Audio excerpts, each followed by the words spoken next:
घर से मस्जिद बड़ी दूर है, यूं कर ले कि किसी रोते हुए बच्चे को हंसाया जाए। बच्चों के छोटे छोटे हाथों को चांद सितारे छूने दो, 4 किताबें पढ़कर ये भी हम जैसे हो जाएंगे। निदा फाजली की ये चंद लाइनें आज के दिन बहुत ही प्रासंगिक हैं, क्योंकि दोस्तों आज world day against child labour है और इस दिन पर हम बात करेंगे उन बच्चों की, उन तिरस्कृत बच्चों की, उन समाज से निष्कासित बच्चों की जिनका बचपन कहीं अंधेरी गलियों में गुम हो गया है। आज वे वंचित हैं हर उस सुविधा से जो एक बच्चे को मिलनी चाहिए।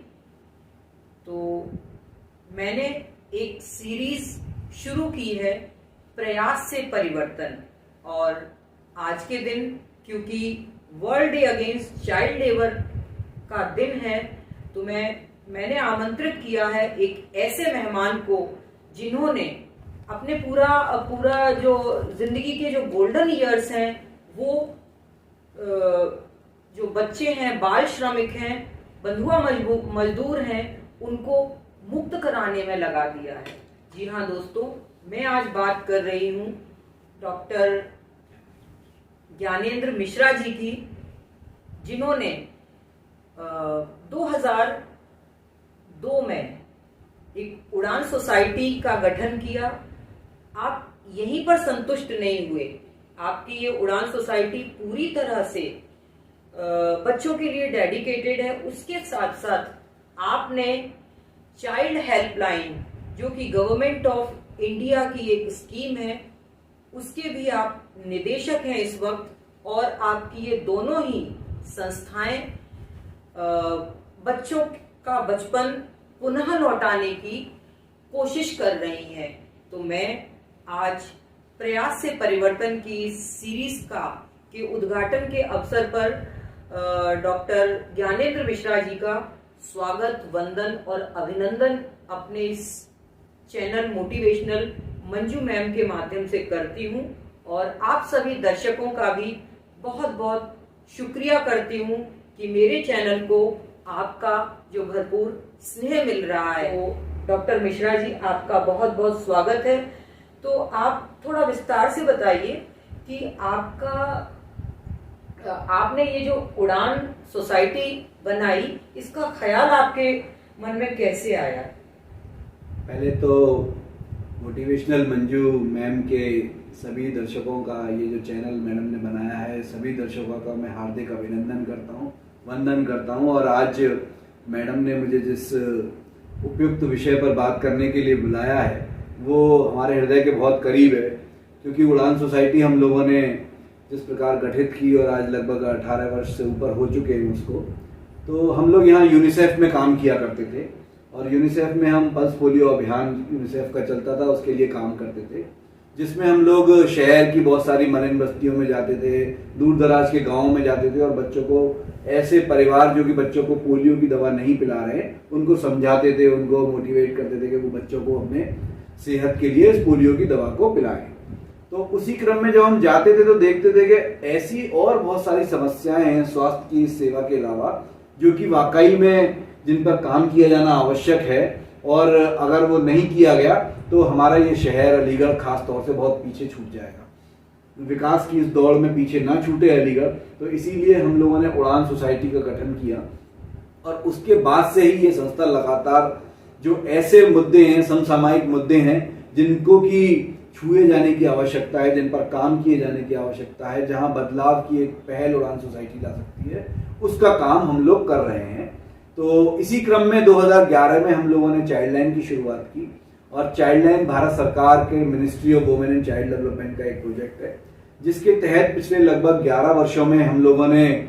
4000 से ज्यादा बच्चों को वापस उनके घर पहुंचाया है, जो किसी भी प्रकार से अलीगढ़ आ गए या पुलिस को मिल गए, घर से भटक गए, खो गए, माँ बाप से बिछुड़ गए। ऐसे 4000 से ज्यादा बच्चों को हम लोगों ने वापस उनके घर पहुंचाया है, और वो देश के किसी भी कोने के हों, उड़ान सोसाइटी का ये जिम्मा है, चाइल्ड लाइन का जिम्मा है कि वो उनको सकुशल वापस पहुंचाती है। इसके अलावा ऐसे बच्चे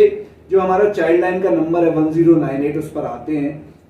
कॉल्स आते हैं, जिन बच्चों को केयर एंड प्रोटेक्शन की किसी भी रूप में आवश्यकता है, चाहे वो चाइल्ड लेबर हो, चाहे वो चाइल्ड मैरिज हो, चाहे वो चाइल्ड अब्यूज के मामले हो, या किसी बच्चे को एजुकेशन हेल्प की जरूरत हो,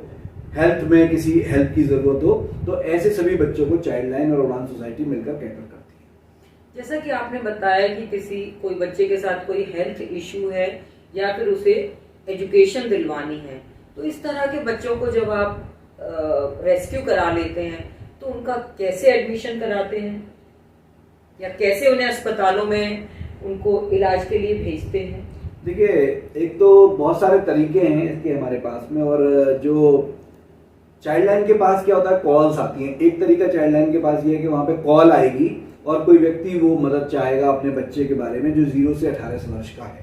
तो उस कॉल पर चाइल्ड लाइन की टीम जाती है जो कि 24 घंटे हमारे दफ्तर में बैठती है। एक रेलवे स्टेशन पर एक बूथ है हमारा, और एक जो है बसंत विहार में है, तो वहां दोनों जगह चाइल्ड लाइन की टीमें 24 घंटे बैठती हैं, और जब कभी भी कॉल आती है तो 1 घंटे के भीतर वो उस जगह पर पहुंचते हैं जहां पे कि बच्चे को किसी भी प्रकार की मदद की आवश्यकता है।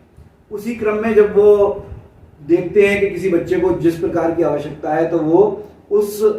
गवर्नमेंट की फैसिलिटी से या प्राइवेट कोई भी फैसिलिटी है वहां से लिंक करती है चाइल्ड लाइन की टीम, और सरकार की या गैर सरकारी योजनाओं के साथ में उसको जोड़कर उसकी मदद देते हैं। अब जैसे बात आई कि किसी बच्चे को स्वास्थ्य सेवा में मदद की आवश्यकता है, तो हम लोग उसको सरकारी अस्पताल हैं पहले तो वहां पे एडमिट कराने की कोशिश करते हैं, जो भी मलखान सिंह अस्पताल है या जिला मेडिकल कॉलेज है यहाँ पर जिले में। अगर वहां से नहीं हो रहा तो प्राइवेट फैसिलिटी में उस बच्चे को ले जाते हैं और वहां से उसकी मदद करते हैं। ऐसे एजुकेशन हेल्प के मामले आते हैं हमारे पास कि बच्चे को पढ़ाई में किसी प्रकार की दिक्कत है, उसका एडमिशन नहीं हो पा रहा, तो वो सरकार की योजना है आरटी, उससे हम जोड़ते हैं एडमिशन के क्रम में। और अगर अन्य प्रकार की उसको मदद की जरूरत है, किताबें की, पेंसिल की, ड्रेस की, तो हम समाज के जो प्रबुद्ध वर्ग है जो इन सब चीजों को समझता है वहां तक जाते हैं और उनके माध्यम से उन बच्चों की मदद करते हैं। बहुत ही अच्छा। आपका सेंटर अभी कुछ दिन पहले मैंने विजिट किया था और मैं देख रही थी कि आपने एक अपनी टेबल पर एक केक रखा हुआ था और कुछ बच्चे उसके आसपास थे और एक केक कटिंग सेरेमनी हो रही थी, तो सर उसके विषय में बताइए। देखिए, वो जो है उड़ान सोसाइटी का जो स्थापना दिवस है वो 13 दिसंबर को होता है, और उसी स्थापना दिवस के क्रम में हम लोग जो समाज के वंचित वर्ग के बच्चे हैं या ऐसे बच्चे जो कि चाइल्ड लाइन में आ गए और तब हमारे पास में हैं उस वक्त, तो हम उन बच्चों के साथ ही अपना जो स्थापना दिवस है सेलिब्रेट करते हैं। और हमारा मानना है क्योंकि जो ऐसे बच्चे हैं जो कि वंचित वर्ग से हैं, अगर उनके साथ इन सब कामों को किया जाए तो उनमें एक प्रेरणा जागृत होगी और उनमें भी एक अच्छा बनने की, अच्छा दिखने की, समाज में अपनी पहचान स्थापित करने की एक प्रेरणा मिलेगी। तो इसी क्रम में हम इस तरह के बच्चों के साथ में अपना जो भी हमारे खुशी के पल हैं उनको जो मनाते हैं। मैंने देखा है कि आप स्वयं भी बहुत अच्छे काउंसलर हैं और बच्चों को मोटिवेट करते हैं, उन्हें सही रास्ता दिखाते हैं, तो क्या कोई ऐसे बच्चे का जीवन परिवर्तन जो आपको लगता है कि बहुत यादगार घटना आपके लिए रही है, आपने अपनी काउंसलिंग के माध्यम से किया हो, तो ऐसा कुछ जिक्र कीजिए। देखिए, अभी एक बड़ी हृदय विदारक घटना हुई कि 2 बच्चे हमको मिले और वो दिसंबर माह में सूत मिल चौराहे पर हमको मिले। दोनों बहन भाई थे और एक की उम्र 6 वर्ष और एक की उम्र 7 वर्ष थी। जब वो बच्चे पुलिस के माध्यम से हमारे पास आए तो बच्चों ने बताया कि साहब जो है मेरे मामा ने हमको यहाँ पे छोड़ दिया है। लेकिन जब बच्चे उस वक्त डरे हुए थे, जब 4 दिन 5 दिन बाद जब हमारी काउंसलिंग हुई, उनके साथ लगातार बात हुई, तो बच्चे बोले कि नहीं, हमारी मामा ने नहीं, हमारे पिता ने हमको यहाँ छोड़ दिया है। और फिर कुछ दिनों बाद बच्चों ने बताया कि हमारे पिता ने माँ की हत्या कर दी और हमको यहाँ छोड़ गए। तो अब ऐसे बच्चों के विषय में जिनकी उम्र कुल 6 वर्ष है और 7 वर्ष है, वो इसके अधिक कुछ बता ही नहीं पा रहे थे। वो बच्चे हमारे साथ 3 महीने तक रहे, लगातार हमारी टीम उनकी काउंसलिंग करती रही। और एक बार फिर मैं फेसबुक पर बैठा और फेसबुक पर बैठ के मैंने उनको अलग अलग उनके माँ और पिता के नाम के जो भी प्रोफाइल हो सकते थे वो दिखाए। जब माँ बाप के प्रोफाइल दिखाए तो एक प्रोफाइल को बच्चों ने पहचान लिया कि ये हमारी माँ है और ये हमारे पिता है। फिर उस प्रोफाइल के माध्यम से हमने पुलिस के साथ में मिलकर काम करना शुरू किया और अंततः वो जो उन बच्चों की माँ का हत्यारा था, जो तथाकथित पिता था, वो पकड़ा गया और आज जेल में है। और वो दोनों बच्चे अपने नानी और अपने मामा के पास आगरा में सकुशल वापस पहुंच पाए, वरना उनका कोई पता ही नहीं लग रहा था। लेकिन चाइल्ड लाइन ने इसके लिए 3 महीने तक मेहनत करी, उन बच्चों को रखा अपने पास, लगातार उनकी काउंसलिंग गवर्नमेंट हॉस्पिटल में हमारी टीम के द्वारा जगह जगह पे की, और तब जाकर उस पूरे मामले का पर्दाफाश हो सका। तो ऐसे बहुत सारे केस चाइल्ड लाइन जो है सुलझाती है, और खास तौर से बच्चों के मामले में। जो आपका आउटरीच प्रोग्राम होता है, हालांकि आपकी टीम जाती है, लेकिन मुझे याद है, और शायद मेरी आपकी पहली मुलाकात वहीं रेलवे स्टेशन पर कुछ वर्षों पहले ही हुई थी। तो मैं शायद इलाहाबाद के लिए जा रही थी, मेरी ट्रेन थोड़ी लेट थी, तो मैंने देखा कि आपके साथ शायद 4 लोग थे और आप आगे आगे जा रहे थे, और तभी आपने एक बच्चे को पकड़ा। वो बच्चा डस्टबिन से निकाल कर कुछ खाने की चीजें, कुछ पैकेट्स जो लोग छोड़ देते हैं थोड़ा बहुत खाना, उसमें से निकाल कर खा रहा था। आपने उस बच्चे को बहुत प्यार से पकड़ा, और वहीं पास से ही हॉकर जो निकल रहा था उससे कुछ चीजें तुरंत उसे दी, क्योंकि आपको ऐसा महसूस हो गया कि ये बहुत अधिक भूखा और प्यासा है। उसके बाद आप उसको लेकर आगे बढ़े। तभी मैंने कुछ लोगों से पूछा और फिर मेरी आपसे मुलाकात हुई। तभी से मैं आपसे बहुत अधिक प्रभावित हूं कि आप किस तरह से इन बच्चों के जीवन को सुधार रहे हैं। तो ये एक बहुत बड़ी समाज सेवा है, क्योंकि बच्चे देश का भविष्य हैं, वो हमारे ग्लोबल सिटीजन्स हैं। यदि उनका बचपन इस तरह से अंधकारमय हो जाएगा, विकृतियां, मानसिक विकृतियां उनके अंदर आ जाएंगी, तो मैं नहीं समझती कि बड़े होकर वो किसी भी प्रकार से कोई अच्छा काम कर पाएंगे। क्योंकि हम बहुत अच्छी तरह जानते हैं कि nursing homes are not the breeding grounds of criminals. Nursing home में तो सारे बच्चे एक जैसे ही पैदा होते हैं, कोई भी बच्चा क्रिमिनल या बहुत संस्कारी नहीं होता। वो तो एक बिल्कुल